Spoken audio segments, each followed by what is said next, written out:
7वीं class के प्यारे विद्यार्थियों, सरकार वालों भेजे गए सैंपल पेपर द भाग ऊड़ा ते भाग ऐड़ा अपनी पिछली 2 वीडियो के तुहानूं भेज चुका हाँ। उम्मीद करांगे तुहानूं वधिया तरीके नाल समझ आई होवेगी। हुण मैथ विषय के सैंपल पेपर का भाग ईड़ी जिहदे विच हर एक सवाल 4 अंकों का है तो 5 सवाल उन्होंने जिन्हां 5 सवालों के विचों 3 सवालों के विच जां लगी होएगी, मतलब 2 भागों के विचों 1 भाग करना होएगा। ध्यान नाल सुनना है, ध्यान नाल समझना है तो फिर दोबारा आप भी कढ़न की कोशिश करनी है। हुण साडे कोल 12वां सवाल देखो, कहते कि ABC त्रिभुज की रचना करो। तो मैं पहले भी समझाया था कि जो भी रचना वाला सवाल आवे तो पहले एक रफ डायग्राम बना लिया करो। देखो मैं ABC त्रिभुज का एक रफ डायग्राम बना लिया है। इसनों नाम दिता गया है A, इधर B तो इधर C। A कोण देखो 60 डिग्री का है, B कोण 30 डिग्री का है तो AB 5.8 है। हुण आपां इस रफ डायग्राम तो फिर डायग्राम बनाने जा रहे हैं। सब तो पहला असीं 5.8 लंबी एक लाइन खिंचांगे जिसनों नाम A ते B दिता जाएगा। देखो बेटा आपां AB एक लाइन खिंच ली है जिहड़ी कि 5.8 सेंटीमीटर लंबी है। A ते देखो हुण 60 डिग्री का कोण बनाना है। 60 डिग्री का कोण बेटा प्रकार दे नाल भी बनाया जा सकता है तो D नाल भी। जे असीं D नाल बनाना तो तुहानूं पता है कि D का जिहड़ा आ बिंदु है, देखो जिहड़ा आ वाला बिंदु है, इस बिंदु नूं A बिंदु ते रखना हुंदा है। देखो तो आ जिहड़ी सीधी लाइन जा रही देख रहे हो तुसीं 180 वाली लाइन, ये लाइन इस लाइन नाल मिलानी हुंदी है। देखो मिल गई है, बिल्कुल एग्जैक्ट असीं मिला ली है। हुण 60 डिग्री का कोण बनाना है। देखो जदों तुसीं A बिंदु ते रख लिया तो हमेशा सज्जे हत्थ तो शुरू करना है 0 तो, ठीक है ना। मतलब जिस बिंदु ते रखा आ दूजे बिंदु पासे 0 तो शुरू करना है। 0, 10, 20, 30, 40, 50, 60। ये तुहाडा 60 डिग्री का कोण बन चुका है। तो इसनों असी स्केल नाल मिलाना है।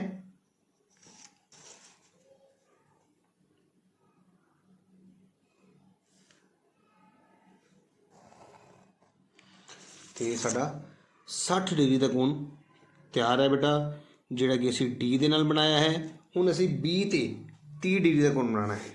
तो हुण B ते देखो उसी तरह असी इस बिंदु नूं B नाल मिलावांगे तो लाइन नूं लाइन नाल टच करांगे। तो हुण आपां इधरों 0, 10, 20, 30 समझ लगी ना। जिस इस बिंदु तो दूजे बिंदु वाल नूं जदों जाना है तो 0, 10, 20 तो चलना है। तो हुण असी इस बिंदु नाल जे इसनूं मिलावांगे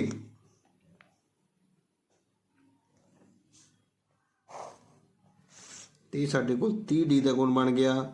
तो ये साढ़े को C बिंदु आ गया है। तो इस तरह साडा एक त्रिभुज जिस दे विच AB 5.8 सेंटीमीटर तो A कोण 60 तो B कोण 30 है की रचना हो चुकी है। हुण आपां अपना अगला सवाल करांगे 13वां सवाल। ध्यान नाल देखियो। 13वें सवाल च कहंदा है कि एक 2 पहिया वाहन 1 लीटर पेट्रोल विच 55.3 किलोमीटर की दूरी तय करता है। ध्यान नाल समझना है, 1 लीटर की है पेट्रोल तो 55.3 की है दूरी। तो असीं इत्थे लिख दिंदे आ पेट्रोल ते दूरी। पेट्रोल कितना है 1 लीटर, दूरी कितनी है 55.3 किलोमीटर। आगे बढ़ते हैं। हुण 10 की है पेट्रोल, पेट्रोल के सामने पेट्रोल लिख लिया तो कितनी दूरी नहीं पता तो X मान ली। गल समझ आई। 1 लीटर पेट्रोल तो पेट्रोल के खाते में 1, दूरी 55.3 दूरी हो गई। हुण 10 लीटर पेट्रोल के सामने पेट्रोल लिख लिया, कितनी दूरी X पा ली। तो इस तरह असी बेटा एक बॉक्स तैयार कर लिया है। हुण तुसीं ये देखना है कि ये सीधा अनुपात है या उल्टा अनुपात है। जिन्ना ज़्यादा पेट्रोल होएगा, ध्यान नाल समझना है, जिन्ना ज़्यादा पेट्रोल डलवाओगे दूरी भी तो उन्नी ज़्यादा तय होएगी ना। इसका मतलब ये सीधा अनुपात है। गल समझ लग गई। सीधा अनुपात कितना पता लगता है कि जे एक चीज़ वधे तो दूजी भी वधे, ठीक है। तो इत्थे तुसीं पेट्रोल लिखोगे, इत्थे तुसीं डिस्टेंस लिखोगे। सीधे अनुपात विच की करते हाँ तिरछी गुणा, ठीक है ना।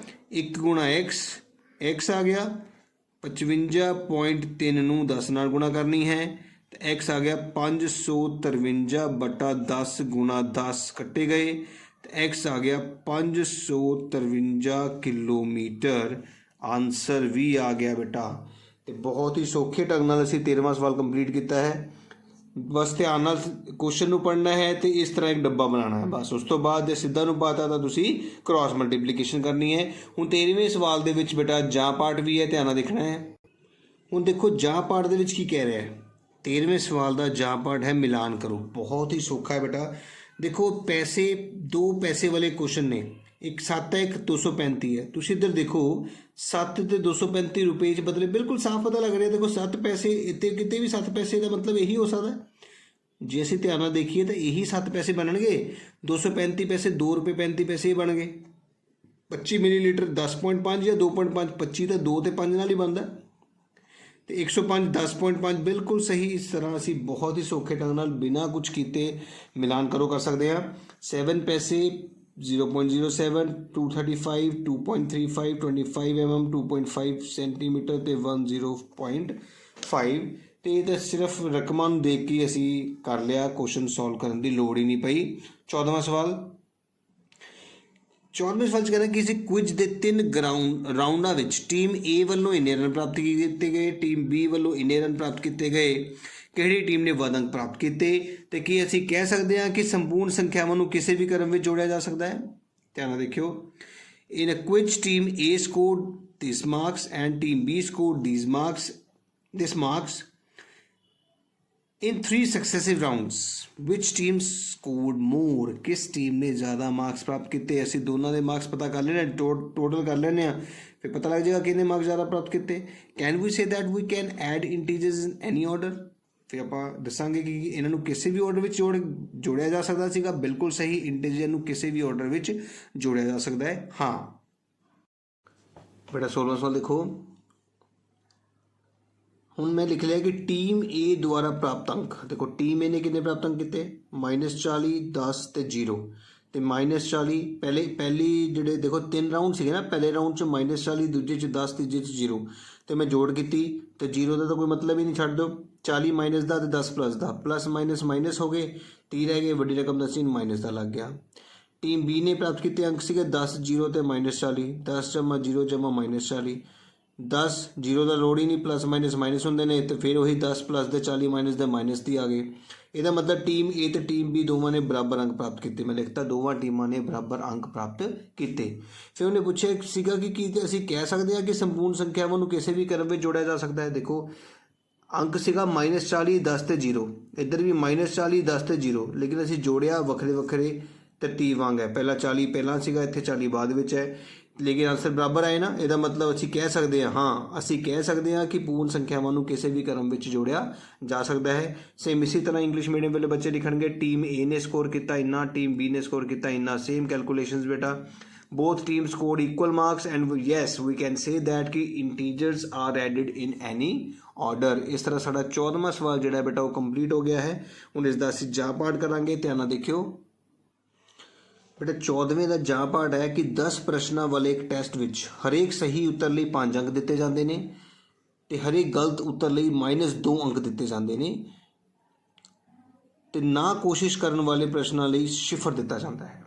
मतलब जेडे क्वेश्चन छड़ दिते वो नंबर 0, जेडे सही किए वो नंबर 5 तो जेडे गलत किए वो नंबर -2 दिते जाते हैं। रेशमा ने 5 उत्तर सही किए तो 5 गलत किए तो कितने नंबर मिलणगे। मतलब उन्हें छड्डिया कोई भी नहीं। हुण देखो 5 उत्तर सही किए ना, राइट, तो उन्हें 5 अंक मिलने। तो हर एक सवाल का हर एक सवाल लिए 5 अंक, तो 5 सवालों लिए 5 गुणा 5 अंक है ना। इसी तरह 5 उत्तर गलत करते, एक उत्तर लिए -2, तो 5 उत्तर लिए 5 गुणा -2। गल समझ आ रही बेटा। तो मैं देखो की लिखा है 5 ठीक उत्तर लिए कितने अंक मिले, 5 गुणा 5 5 5 25। तो गलत उत्तर लिए अंक कितने मिले, 5 गुणा -2 -10। वो देखो 25 अंक प्लस दे मिले तो 10 अंक माइनस दे मिले। तो प्लस माइनस माइनस होंगे ने, कितने अंक रह गए, 15 अंक रह गए। आई गल समझ। सेम इसी तरह ही marks for 5 correct answers 25, marks for 5 incorrect answers -10। तो पेंडिंग कितने मार्क्स बने वो, 25 चों 10 घटा के कितने रह गए, 15 अंक उन्होंने प्राप्त होए हैं पेपर के विचों। इस तरह साडा 14वां सवाल कंप्लीट हो गया है। हुण असीं 15वां सवाल करांगे।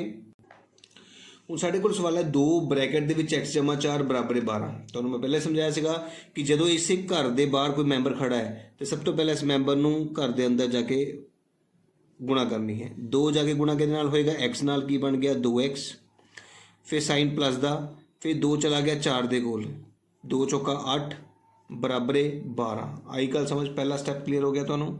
ਅਸੀਂ ਕਿਸ ਤਰ੍ਹਾਂ ਬ੍ਰੈਕਟ ਤੋੜੀਏ। ਹੁਣ x ਕੀ ਕਰਦਾ ਹੈ, ਸਭ ਤੋਂ ਪਹਿਲਾਂ x ਵਾਲੀ ਰਕਮ ਜਿਹੜੀ ਹੈ 8 ਨੂੰ ਉਧਰ ਭੇਜੇਗੀ। तो 2x कलर रह गया बराबर 12 ने दरवाजा खोलिया, 8 इतने प्लस का सीगा उधर जाके माइनस का हो गया।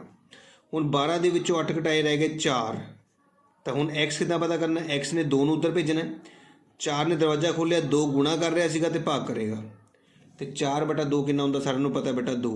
तो इस तरह साडा x का मुल कितना आ गया है 2 आ गया है। तो साडा 15वां सवाल जिहड़ा है वो भी कंप्लीट हो गया है। उम्मीद कर रहे तुहानूं समझ आ रही है। हुण आपां नैक्सट सवाल करन जा रहे हैं। 16वें सवाल च कहना कि मीता अपनी तनख्वाह विच 400 रुपये बचा रही है, जेकर यही उसकी तनख्वाह का 10% है तो उसकी तनख्वाह कितनी है।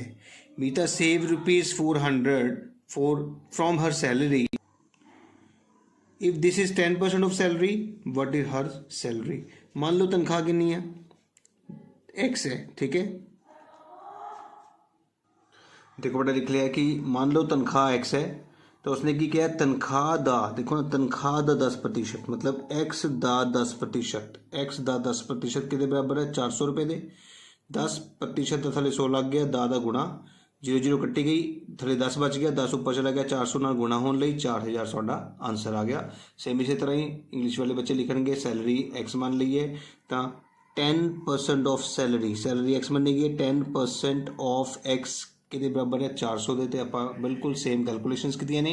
इसे का जां पार्ट तुहाडे कोल बेटा मूलधन दिता है, दर दी है, समा दिता है, तो असीं मिश्रधन पता करना है। तो PR ते N पता लग गया। अमाउंट का फॉर्मूला तुहानूं याद है P 1 जमा R बटा 100 की घात N हुंदा है। तो हुण असीं P की थां बेटा 1200 1 जमा R 12 दी गई है, दर समा 3। हुण तुहानूं पता ही कि जे 100 थले हो गया 100 एकम 100, 100 ऊपर चला गया 12 एकम 12, 100 ते 12 हो गए 112। ਹੁਣ 112/100 ਅਸੀਂ ਕਿੰਨੀ ਵਾਰ ਲਿਖਾਂਗੇ 3 ਵਾਰੀ, 2 0 ਕੱਟੇ ਗਏ, ਸਾਰੀ ਰਕਮਾਂ ਨੂੰ ਗੁਣਾ ਕੀਤਾ, ਸਾਡੇ ਕੋਲ ਆਨਸਰ ਆਇਆ ਤੇ 4 ਦੇ ਪਿੱਛੇ ਪੁਆਇੰਟ ਲਗਾਈ ਤੇ ਸਾਡਾ ਆਨਸਰ ਆ ਗਿਆ 1685.9। ਇਸ ਤਰ੍ਹਾਂ ਸਾਡਾ ਇਹ ਸਵਾਲ ਵੀ ਕੰਪਲੀਟ ਹੋ ਗਿਆ ਹੈ। तो उम्मीद करांगा ਤੁਹਾਨੂੰ ਵਧੀਆ ਤਰੀਕੇ ਨਾਲ ਸਮਝ ਆਏ ਹੋਣਗੇ बेटा। ਹੁਣ ਸਾਡੇ 4 ਨੰਬਰ ਵਾਲੇ ਸਵਾਲ ਜਿਹੜੇ ਨੇ 7ਵੀਂ ਕਲਾਸ ਦੇ ਕੰਪਲੀਟ ਹੋ ਗਏ ਨੇ। ਤੇ ਜੇਕਰ ਮੇਰੀ ਵੀਡੀਓ ਵਧੀਆ ਲੱਗੀ ਹੋਵੇ ਤਾਂ ਜਰੂਰ ਉਸ ਨੂੰ ਲਾਈਕ ਕਰਿਓ, ਜਰੂਰ ਕਮੈਂਟ ਕਰਿਓ ਤੇ ਮੇਰੇ ਚੈਨਲ ਨੂੰ ਸਬਸਕ੍ਰਾਈਬ ਕਰਨਾ ਨਾ ਭੁੱਲਿਓ।